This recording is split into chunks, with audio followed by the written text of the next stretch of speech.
Hello and welcome to the final week of our online book club, reading the Final Synod Document of the Synod Assembly together. I'm Avril Baigent, one of the co-founders of the School for Synodality, a project designed to help the Church rise to the challenge of become a more listening and discerning missionary community. Over the past few weeks, we have explored the theological foundations of synodality, delved into the need for the conversion of our relationships, processes and structures, and looked for the transformation of our community life to renew our mission. We heard from speakers as geographically far apart as the Philippines, Middle East and Canada, and we've been astounded by the breadth of the online community that has gathered live each week. If you missed any of it, you can find all the videos on our YouTube channel or on the webinar page of our website. In fact, we've had so many people watching and engaging with this series that we've decided to add an extra chapter, a live Zoom event, which will be on Wednesday, the 9th of July, 7:30, at the same time that we've been meeting and a fortnight out from today. We hope that lots of you will join us to share what's inspired and challenged you over the series. For our final week, I'm delighted to welcome one of my favourite people from the Rome Assembly, Jason Gordon, Archbishop of Port of Spain, Trinidad and Tobago, and President of the Caribbean Bishops' Conference. Archbishop Jason has not only reflected and written widely on synodality, he is 3 years into the synodal transformation of his diocese. He not only contributed to the writing of the final document through participating at the 2 Rome assemblies, but has a vision for what that looks like on the ground. Good evening, Archbishop Jason, and it's an absolute delight to have you with us. In this session, it's a pleasure to be with you. Wonderful, thank you. In this session, we will be discussing the conclusion of the document, A Feast for All Peoples, but more widely, the implementation of it. What can any of us do to aid this synodal conversion of the Church? The format of our book club, as usual, is that Bishop Jason and I will chat for 30 to 40 minutes and then we will open for questions. And I know that those watching live will not want to miss the chance to grill an Archbishop. So please do use the chat to say hello and share thoughts. But if you find the chat irritating, which we know some people do, you can switch it off at any time by clicking the X button at the top right-hand side of the chat panel. So before we start, we'll just open with a prayer. Heavenly Father, we thank you so much for the richness and the fruits of this series. We thank you for each one of the speakers that has contributed to it, and particularly Archbishop Jason this evening. And we thank you for the online community that has gathered, both live each week and watching at any time afterwards. And we thank you for these seeds of synodality that are spread around the world, truly a global network. And we ask that you send your Holy Spirit on us this evening to inspire and transform us as we seek to build your kingdom. Through Christ our Lord. Amen. Amen. Amen. So, Archbishop Jason, so fantastic to have you with us. First of all, tell us where you are, because this has become a bit of a feature of our weekly, as we've gathered all these wonderful global speakers. Where are you at the moment?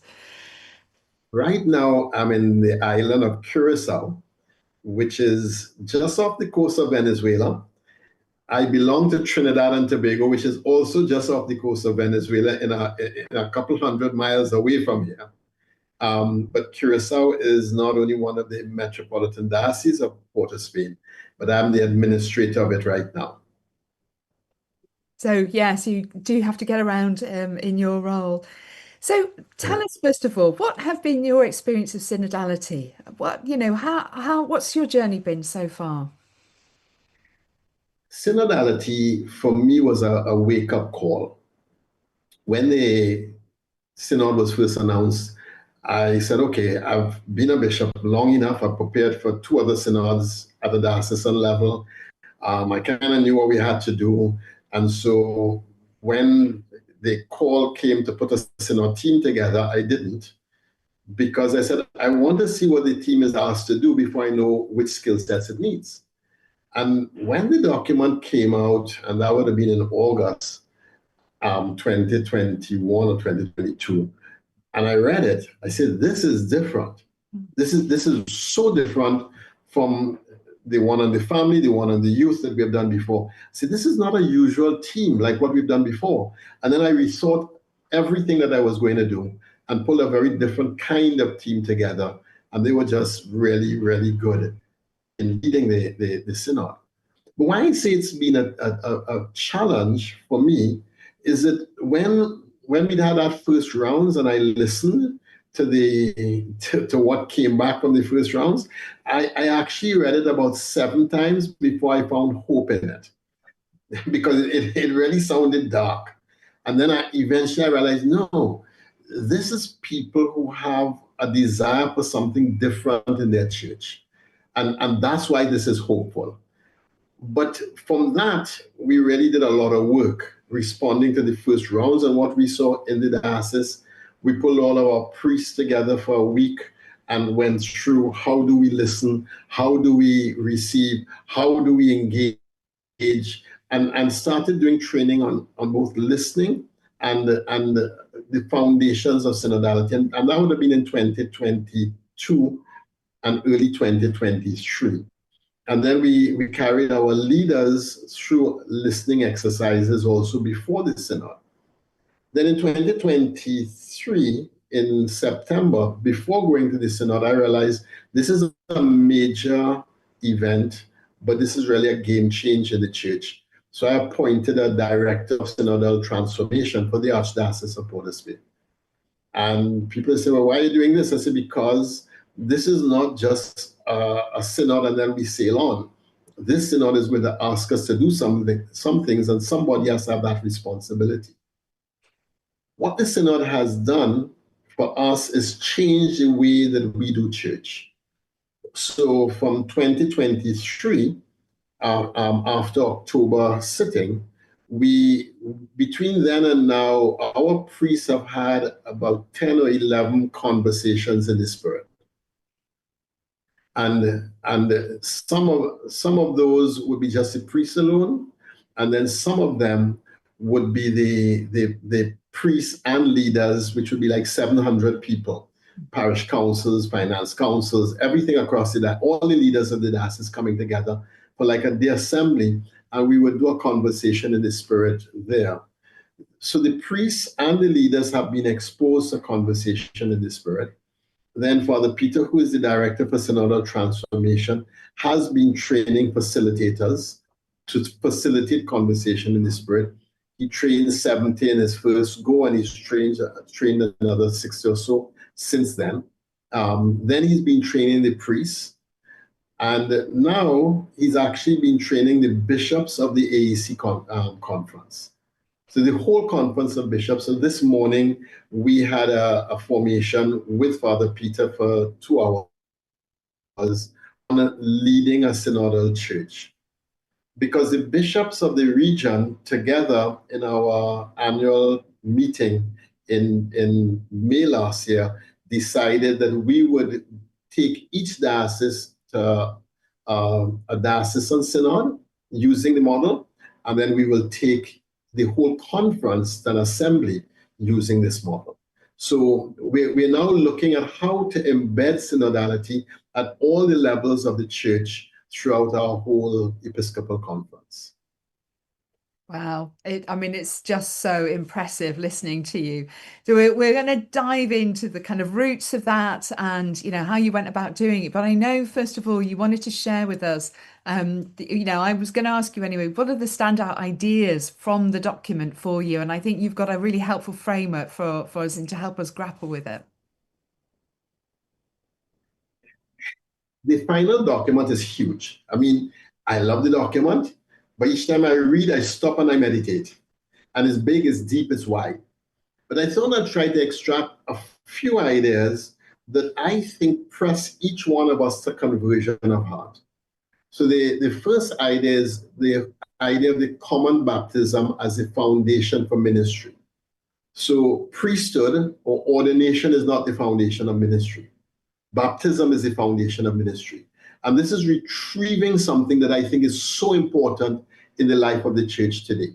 So that, and when you link that with the second idea, which is co-responsibility and the exchange of gifts, you understand that if we all are co-responsible for the mission of the church, then it is because of our baptism that we share this responsibility. So priests, religious, laity, bishop, we all are co-responsible for the mission of the church. The third big idea is making and taking decisions using a model of discernment. Before, we were like a parliamentary democracy, many using the rules of order to govern their parish councils, etc., etc. But Pope Francis said, no, we are a discerning community. And if we are a chamber, we are a discerning chamber. And therefore, and this is the real heart of it, that if we start with baptism, then the sensus fidelium is what we are looking at, so that each person who is baptized has the sense of the faith and this openness to the Holy Spirit. So that means that all of us have to listen to all of us. But then in decision making and decision taking, the decision making through all of us listening, but then the decision taking, the leader then takes the decision and moves it forward. Like at the end of our Synod 2024, that marvelous moment, we had done our document. 355 of us have signed up on this document, and Pope Francis says, now you've made the decision, I take it. This document now is part of my ordinary magisterium, let it be published immediately. And that's a beautiful distinction between the decision making and the decision taking. And the fourth big idea is synodality as a constitutive dimension of the church. And in this idea, what it says is, this is not a flavor of the month. Synodality is not a spirituality for some people and not for other people. It's not for some regions and not for other regions. This has been how the church operated from the Acts of the Apostles. Go back and read and you'll see the synodal moments in Acts of the Apostles. And if we understand these four big ideas, each one is asking us for conversion of heart. And the first part of implementation is conversion. And the document is so brilliant on that.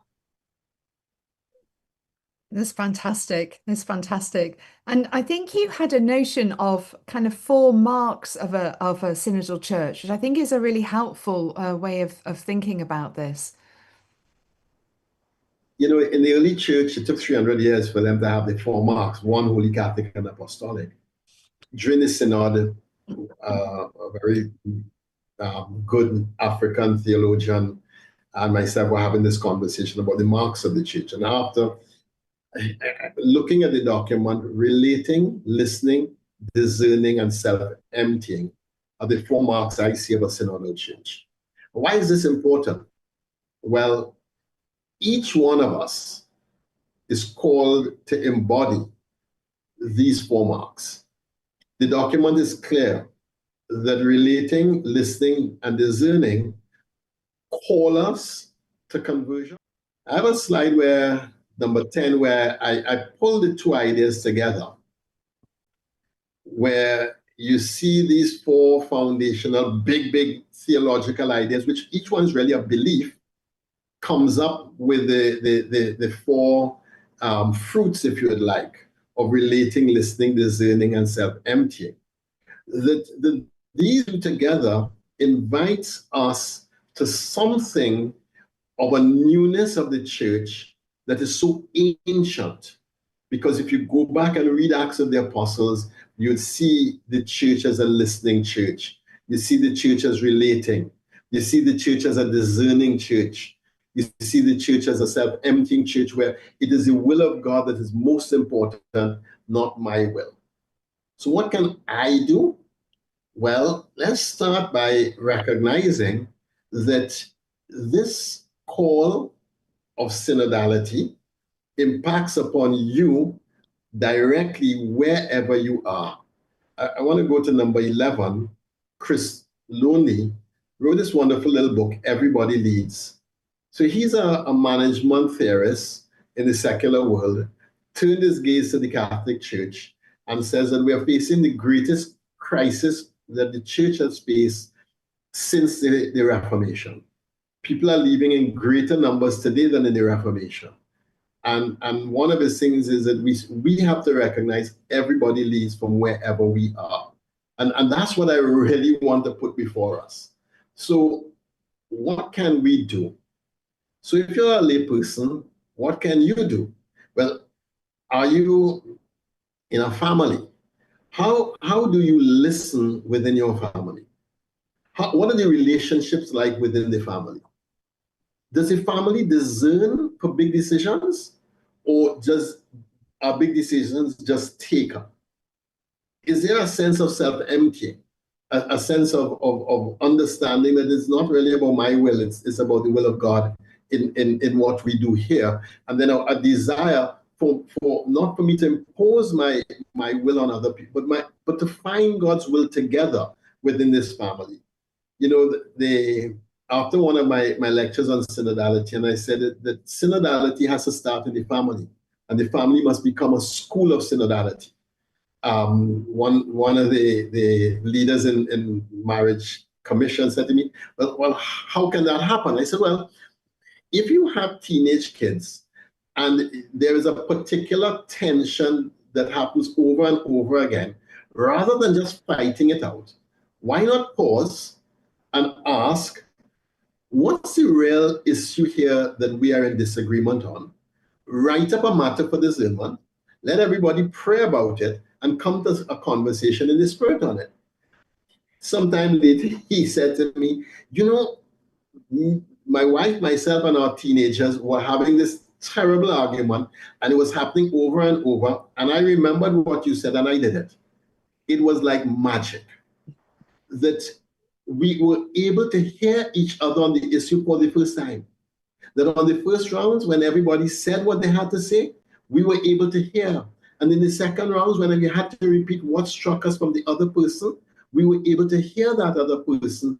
The teenagers, they were able to hear us. And when we reached the third round, we had come to something we never saw possible. So I want to say the synodality is not just for the big church, it's for the domestic church also. And that the model of discernment for big decisions and small within the domestic church, everyone can do that. If you're in ministry, and each ministry has this point of tension and contention. Everyone I've seen anyway.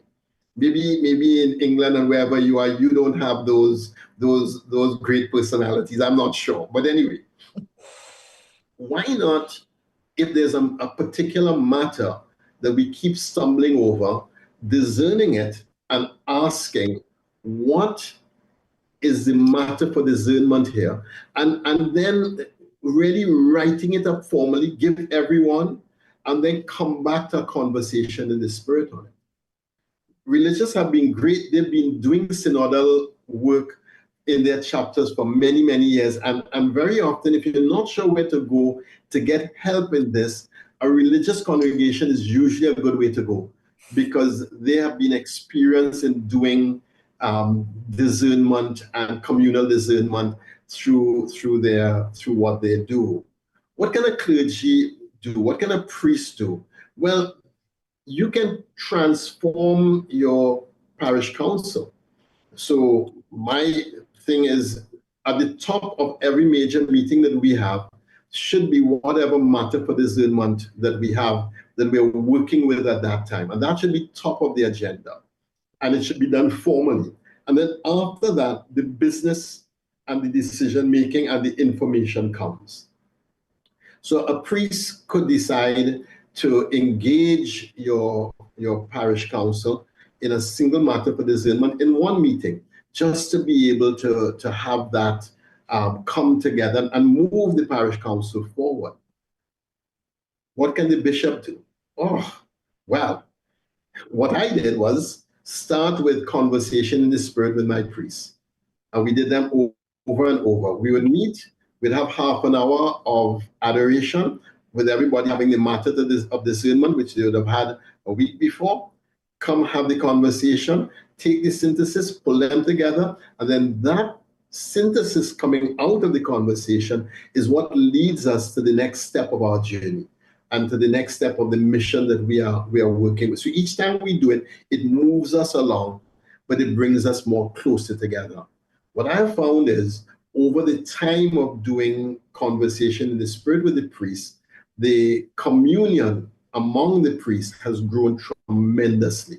And there's a deeper sense of listening to each other, a deeper sense of waiting and holding back on the other one to see what's really, not just in the formal conversation, but also in the general business that we are doing.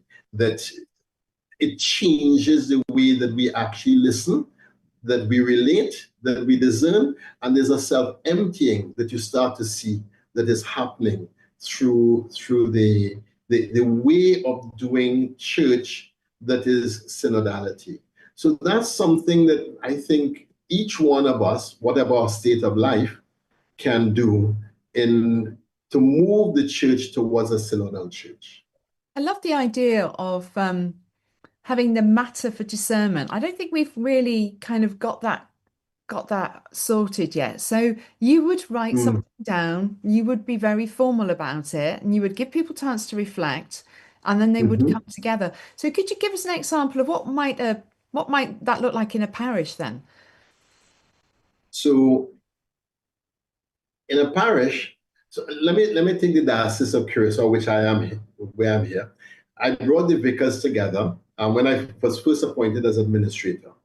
And I asked them, okay, what do you see as the most important thing that we need to do as church? That if we did it well, it would solve everything.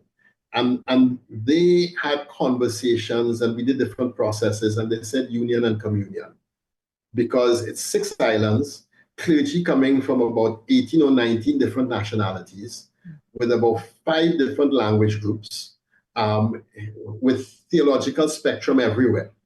So what we next did when we met was we said, okay, union and communion, what do I need to do as a priest to lead my parish or to lead my people to union and communion? And then we did a formal sheet on it, coming from what the vicar said. If I was in a parish, what's the burning issue of the parish right now? Is it finances? Is the parish one needing to amalgamate with other parishes? What's the burning issue in the parish? And I would work through a discernment process, not conversation in the spirit, to find what that one single burning issue is. And when we see, so if there's a fraction in the parish, you want to address that. Whatever it is, if we find our confirmation students are leaving after confirmation, you want to address that. But once you work through not just the issue, but what is the matter to be discerned here, which is different from an issue. So the issue might be our students are leaving after confirmation. Well, what's the matter for discernment? Well, that might be our faith formation is not giving our young people adequate discipleship, or not giving our young people a living faith. And that then is turned into a matter of discernment.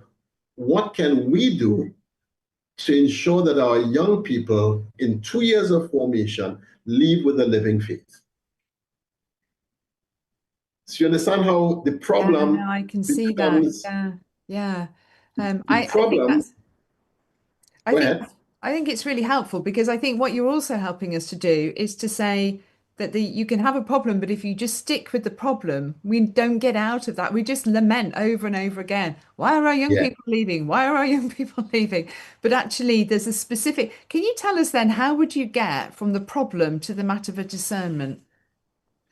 So what I would do is I would bring key experts around a table and I would just have the conversation with them. What do you think we are facing here? And sometimes what I would actually do is I would write a 1-page, like I did that for confirmation. I wrote a page and a half document on what I was seeing and where I felt we were and where I felt the challenge was, and brought a group of experts around it, and we had a great conversation. And at the end of it, the discernment was that we have to move from a sacramental formation to an ongoing discipleship formation. So we're now talking 0 to 19. Hmm. We want a 19-year-old Catholic to be a missionary disciple at 19 years old. And once that happened, now the question is, what do we need to do to help a 19-year-old Catholic be a missionary disciple? And now you go back from baptism and baptism preparation right the way through.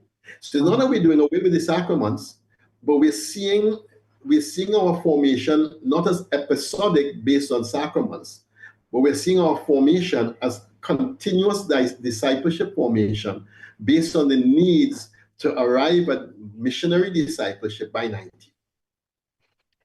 What I'm loving about this is that I quite often, when I'm trying to trying to get people on board, like, why should you do this, use this method, is I quite often say it's slowing down to speed up. And I think you've Yep. just demonstrated that brilliantly there. Like, we go on and on and on about the effectiveness of our sacramental programs, our young people, but we don't move on from the lament. We don't move on, or we might try a thing, but it's very much jumping from seeing a problem to acting on it. And there isn't listening and discerning in the middle of Mhm. that, which stops us from making the kind of the mistakes. And actually, Mhm. what you're saying is we need to not jump straight to action. We need to really form the question. We need to get some experts in and have a think about what the solutions might be. And then we really need to discern. We need to have these wide conversations that help us to discern. And I love that the answer Yeah. to our young people are leaving after confirmation was to go right 0 to 90. I mean, that's so is like that is going large, but it's brilliant. Well, because you can't solve the problem at the problem.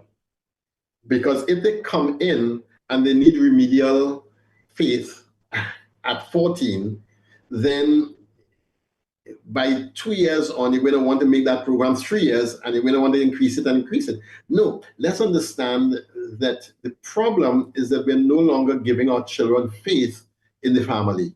And so they're coming to us, and what they need is primary charismatic catechesis. That's what they need. We've assumed that they have the basics, and many times they don't. So, what the conversation in the spirit does, or what the discernment process as a whole does with the conversation in the spirit, is reframe a problem into a matter for discernment and move a matter for discernment into a real searching minds, hearts, and the will of God for this matter within the life of the church. What you're also demonstrating there, I think, is what we've talked about quite a lot. And actually, that synodality functions on a couple of levels.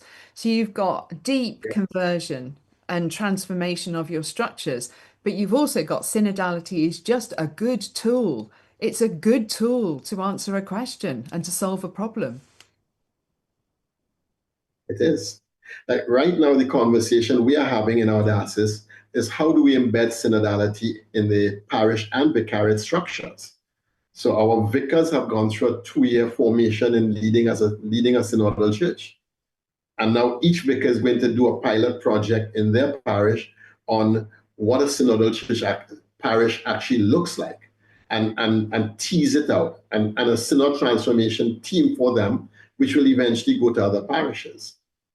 So I'm But so that's on the structure level. I'm just going to jump in But because on the level of the family, sorry, Bishop Jason, I'm just going to jump in because in the UK, a vicar is an Anglican priest. Can you sorry. explain to us what a vicar is? Maybe you want to say deanery. Yeah, So we might each, say a dean. each Yeah, yeah. Or dean, okay, so each geographical area, we have an episcopal vicar. You might call it a dean, but they are responsible for a specific area, a cluster of 20 parishes or so. yeah, brilliant. So yeah, we Language is might one have. thing with culture. Yeah, yeah, yeah, absolutely. No, thank you. Carry on then. So you've been training these people who are your kind of management level of your Yeah, diocese. I mean, that's a really business way of explaining it, but they are kind of next level down, are they're the collaborating leaders. with you. Yeah. So they are leading the diocese. But then in January this year, we brought all of our priests with all the heads of commission and leaders of religious communities to receive the synodal document for 1 week. And we came together in a living, and we modeled what we saw in Rome. Men, women, religious, lay, deacons, all sitting around the same tables and receiving the synodal document over a week of engaging each other. It was phenomenal. It really was. That because conversations happened that wouldn't normally happen. Yeah, I'm just so struck by the seriousness of that. Like, we cannot become a synodal church by messing around with this. I mean, you took the whole senior leadership, all your priests and your senior lay people in the diocese away for a week to talk about this. That, Yes. like, like bishops will be tearing their hair out and say, "How did you do that? Like, that's crazy. We can't take all the priests out of the parishes," but you were committed to it. Well, we left deacons behind, and we have lay people who can run parishes. Remember our structure in the Caribbean. We have a lot of lay women who are leading the church. So my chancellor is a woman. Most of the heads of commissions are women. The person who is over all the commissions, coordinating them, is a woman. So we have lots of women leading, and at the parish level, we have lay leaders that can run that parish without the priests. I mean, Which you're just blowing everybody's minds around the world here. No, no, no, you're not actually, because I know the rest of the world works fine like this. It's just in the West that we got a bit stuck on, we how we can run a parish. But I think this is brilliant. I can see the time. So I'm just going to encourage people, if you're watching live, I can see some questions coming in and comments and things. But I just want to ask you, what are you seeing? What are the green shoots? I mean, you've described some of them actually, but what are you seeing around your diocese as a result? I mean, you've put a lot of work, a lot of resource into this. What are you seeing coming back out of that? a desire for a different relationship within the church. For some reason, the church has not been really great at relationality for some reason. And I'm really working hard to understand why that became so. And what is emerging, people are expecting, if we're going to be synodal, we have to take our relationship up to another level. And people are listening differently to each other, which is also brilliant. And what happens at first is that kind of erupts, because now that people feel, well, I can actually say what I need to say. They might have been bottling it for a long time. It doesn't always come out nice and pretty. And that happened in Miaro around one particular issue. And what we did with that issue, said, okay, fine, let's take this issue and let's form a working group to work on that issue. We give you X amount of time and you report back to us after. So now we know we need to work on that. We didn't realize that before. So that what happened with that family and synodality, I think that is absolutely brilliant. That if families see that the contention, especially in formation of children and teens, we could deal with it through discernment rather than power or just rubbing heads at each other. If we can see that, I think that then the domestic church learns synodality and brings it back to the big church in a brand new way. The bishops around our region are waking up to synodality. One of the bishops today said in our meeting, he said, this is like Mark's gospel. I'm seeing people and they're looking like trees. And I'm not seeing them clearly and distinctly as yet, but I'm starting to see a synodal church, and it's looking different to me. Wow, I love that description. That's just to explain for people, that's when there's a blind man who is starting Yes. to see. And at first, the people look like trees, and then they look like people. So, what a lovely description of something So coming into focus. Jesus actually heals him, rubs spittle and paste in his eye, and then he says, "Well, I'm seeing people, but they look like trees." And then Jesus goes on to heal him again. So that the process is not that you just get this VAP and open your eyes and everything is clear. This is a continuous process of growth to be able to see synodality and the synodal church in a brand new way. And I can imagine that if you took your team, your 70 people away, you spent the week looking at this document, that you also just have a new sense of shared vision, shared Yes, mission, yes, relationships. yes. And that's the other part.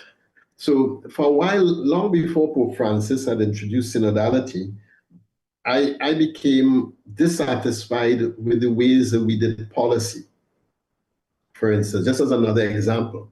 So anything that's going to go to policy or any policy to be finalized could emerge from anywhere. It could emerge from the heads of the commissions. They could ask for it. The priests could ask for it. The vicars could ask for it. The council of vicars can ask for it, or the pastoral council, the diocesan pastoral council can ask for it. Anyone can ask. But whoever asks, we then do circularity. So in 2023, the vicars felt, so these are the regional vicars, believed that we need to do something for the devotional life of the church with the sacrament of reconciliation and with adoration. And we had long meeting and conversation over this. That went to the pastoral council, and they took it and they refined it, and it became even better. Then it went to the heads of commissions. And they said, well, yeah, but you're not dealing with families here. What about young people? What about the marginalized? What about? And they then took it and refined it again. It came back to the priests, and the priests took it, they refined it again. And what we ended up with was a wave of energy in the diocese around reconciliation and adoration. One of the parishes instituted a Good Friday vigil from 6 in the evening to 6 in the morning. And in the middle of the night, with 3 priests, they had people were lining up for confession. In the middle of the night, 2 o'clock in the morning, people were lining up for confession still with 3 priests. Because, so wherever it comes, we carry it around all so that the discernment is well done and people get the best of the policy coming out of the process. So that's another way of understanding synodality in a formal way for diocese discerning how to put forward a policy for the church. I love that. And what we're finding when we're doing discernment in our diocese is that it releases energy that Yes. people really, they say, oh, is this, is this it? Is this the church I've been longing for? And they are Mhm. willing to come forward. They're willing to engage. They're willing to, sort of to give their time and their energy to something. And that perhaps, they've been hurt in the past. They've been knocked back in the past. Yes. But when you have that discernment where people agree together, this is what we're going to do, it is an upsurging of the Holy Spirit, isn't it? It is. And I think it starts by people experiencing what it is like to be listened to. I don't think we could underestimate that. Mm. When you've gone in a minor circle and you've said what you say, and after someone picks up one point that you've raised, this really touched me. Wow. Okay. That wasn't my main point, but all right. I think it creates a new dynamism. And for me, the way I describe synodality is an upgrade to the operating system of the church. It's not an upgrade to the hardware. The hardware is the hardware. But just like your phone, your computer updates the operating system every now and again to get it to be more user friendly or to get it to be better for its mission or to get it to whatever. Synodality is an upgrade for the operating system of the church. And just like in every upgrade, you now have to learn how to do things you knew before, and you have to find a new way to do this, because how you used to do it is not how it can do in this new upgrade. That's my best image for synodality. I think that's brilliant. Yeah, any Windows users out there will know exactly what. Where did the home button go?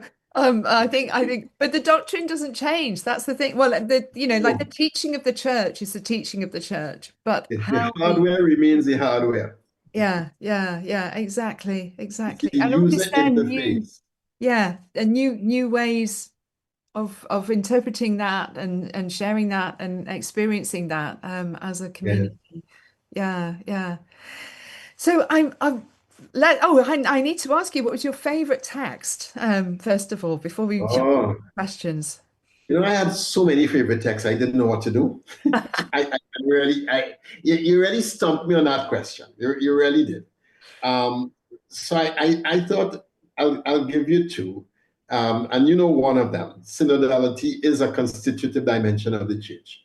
Because I think that to me says that this is not another synod among synods, that this is something that we have to wrestle with. But here's another text from number 82. Ecclesial discernment is not an organizational technique, but rather a spiritual practice grounded in a living faith. It calls for interior freedom, humility, and prayer, mutual trust and openness to the new, and a surrender to the will of God. It's never just a setting out on one's own personal or group's point of view or a summing up of different individual opinions.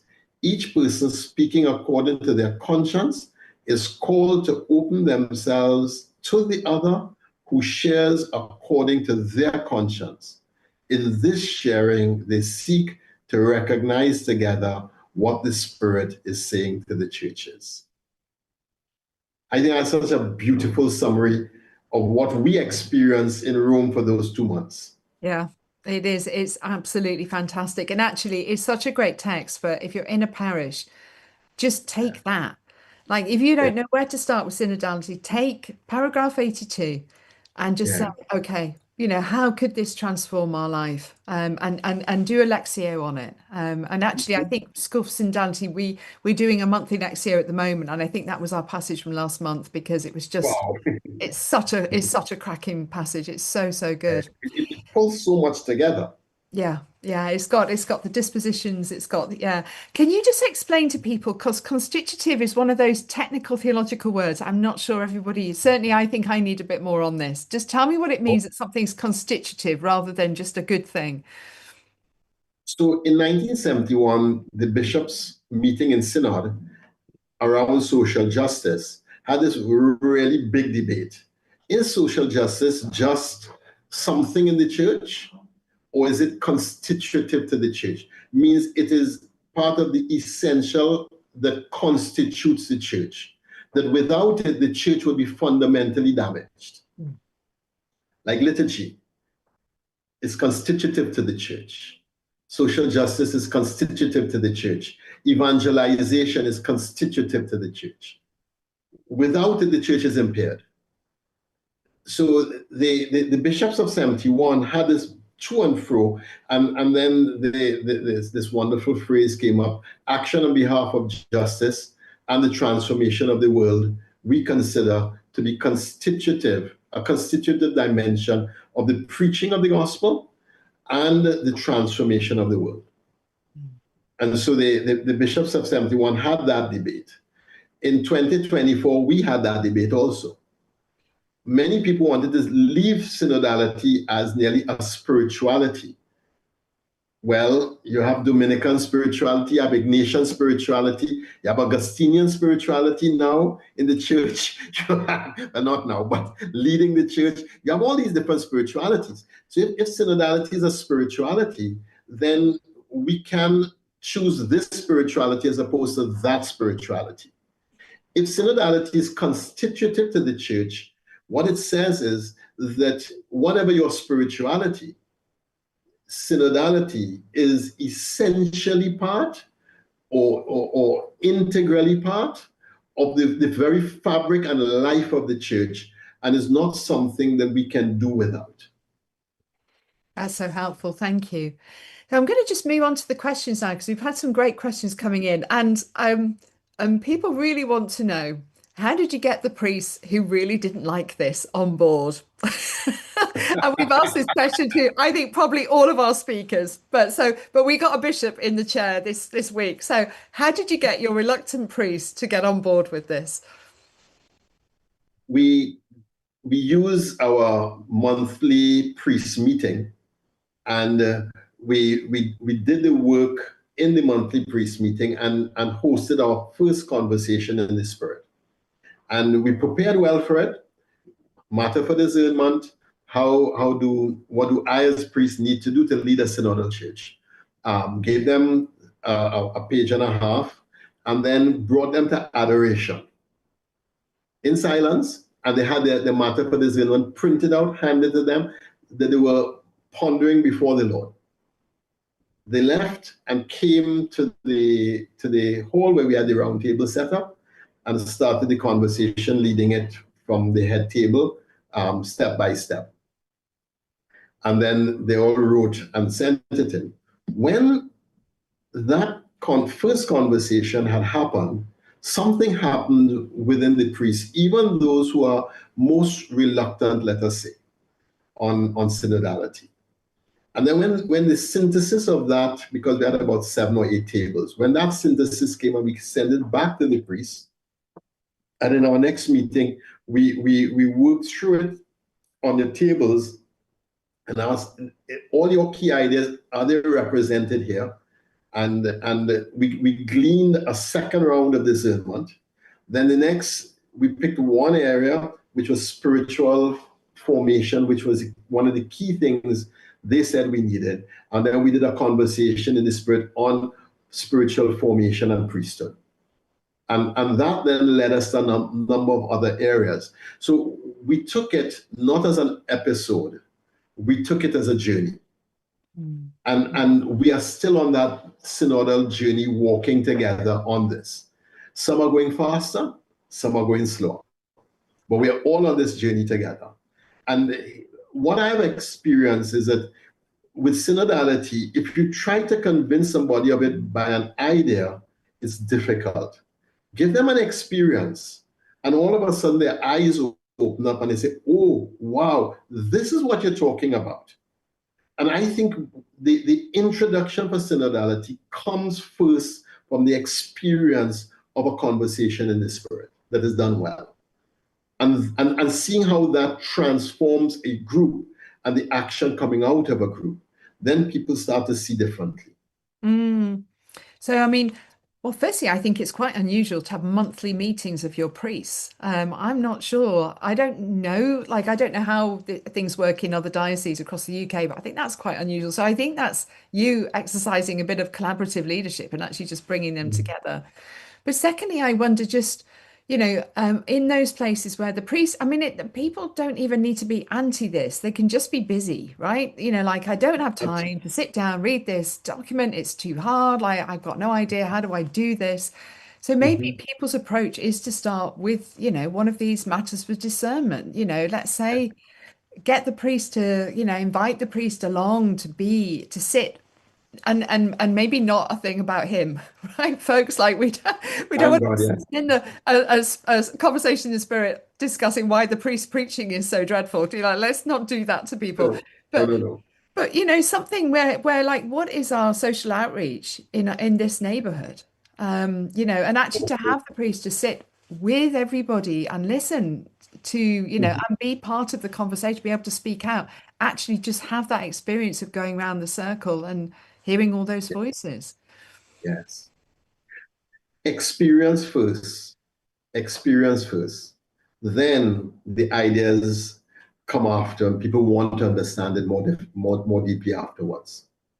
Yeah, I think that's right. And I think if we can then help to solve a problem or open up a new, rich vein of parish life, a new rich kind of Yes, potential for parish life, building our community life in that way or whatever. That's like taking the burden off the priest, not. absolutely. And when the priest sees this is serving him, then you're going to get your priest very interested. If it is a long-standing matter, so if you're in a parish council and it's been a long-standing matter that is vexing to everybody, and do the hard work of moving it from the problem to what is the matter that we need to discern as a community here, and do the work then and preparing the matter for discernment in a page, and asking the priest, could we do this in our next parish council meeting? And work with him on why this is the model that the church is using now. And most priests will say, well, let's try it. And I would say, if you're going to try it, give everybody a week in beforehand. When they come for the meeting, go to the Blessed Sacrament for half an hour and have everyone in silent adoration with the matter for discernment in their hand. And then come back and start the spiritual conversation. You know that in Rome, every time we started a conversation, we started with the Eucharist. And every day we started with morning prayer or prayer after lunch. So it has to be, we have to see the conversation in the spirit as prayer that is done in different forms. And I think if you did it like that, and then round one is everyone says what they have discerned. Round two, what did I hear you say that struck me and moved me? Round three, what do we together see as a way forward, or the Spirit inviting us to? If that is done, I think your priest will see something that he didn't think possible before. Or if you're a priest and you do it with your parish council will see something that they didn't think was possible before. Or if you're a parent, your family will see something that they didn't think possible before, or ministry leader, or bishop. Yeah, yeah. And do you know what? Everyone leads. I don't think we take these fractures in our community seriously enough. I mean, the number of times I'm in a parish listening at parish council meetings, something like that, and somebody's telling me, oh, the choir has fallen out with the music group and they don't speak. Like, how can we be a Christian community? Like, how can that be? That looks terrible, Actually, that's moving me on. That's reminding me of another question which came up, which I do want to ask you, because this was really, it was a question in Rome as well, around the liturgy. So, the Passionists UK have asked, how does one transform the liturgy to express synodality? What might the Sunday Eucharist be like in a synodal church? And we should explain to people that in Rome, you'll have seen the round tables, like we were all sitting on round tables with a mixture of different people. And then one of the religious sisters near the end said, well, that's all fine and well when we're in the aula, the room where we were. But every time we go into mass, the cardinals are sitting in a different place and the bishops are sitting in a different place and the lay people are over in the corner. Like our liturgy is not expressing our conversation in Not the yet. hall. So Not yet. what do Not you yet. think that a more synodal Sunday Eucharist might look like? Well, let's start from the preparation of it. I think the choir should use a more synodal approach or more discerning approach for the selection of the hymns. Then every part of the mass where people are involved, we should involve different people, not the same old people every single week. Reading, taking up collection, etc., etc. We need to involve more people, more time within all the parts of the mass that are moving. The prayers of the faithful, that should be a matter of discernment of a small group in the parish. What do we really need to be praying for around the church? What do we really need to be praying for around our community? What do we really need to be praying for around the world situation and the war that we're looking at right now? That could be done in a synodal way in the preparation. And then in the liturgy itself, so my preaching style is very much question and answer. And at different times in my homily, I would ask a question and I would wait for an answer. And if people are not answering, oh, you think this is rhetorical? It's not. I really expect an answer here. and engage people in actually thinking and responding to some core idea or couple core ideas or some of the core ideas in the text of the week. That would be another way in which the preaching could be far more synodal in its thing. Now, in some parishes, you would find the priests and key ministers come together and do Lectio Divina on the Sunday reading. That's synodal. And that's a synodal preparation of the liturgy, because that Lectio Divina that happens there will inform the priest on where the homily needs to go. So we've had synodal structures, we've not called them that, and we've not always used them in the most synodal way. But we have to see the liturgy as full active conscious participation. And that requires a different preparation, but it also requires a different engagement inside of the liturgy. Thank you. No, I think there's some wonderful ideas in that. I love the idea of preparing the prayers of the faithful, discerning them like that. Like, imagine if we thought that God was going to answer our prayers, right? You know, like we're praying these things. And we need to be very careful about what we're going to ask for. Absolutely. Absolutely. No, with that full heart that we might pray for. We are coming to the end of our time, and I know two of us could sit here and talk forever because we so enjoy our conversations. But listen, what would be like a next step? You know, if we were going to ask, if people are going away from this, you know, what is a tip or a next step that you could say, like, okay, if we want to start to become a synodal church, take this step. Remember these 4 words, or 4 verbs: relating, listening, discerning, self-emptying. Remember these 4 verbs. And if you could remember these 4 verbs, then let's do everything we can in our circle of influence to move to deeper relationality, to deeper listening, to employ discernment in the regular day-to-day of our own lives and of our communities of faith, our families, etc.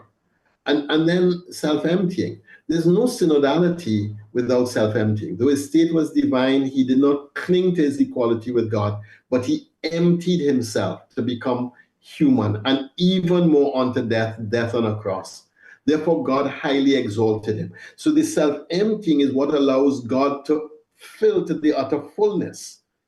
And without the self-emptying, there's no synodality. Because what stops synodality is the ego in the room.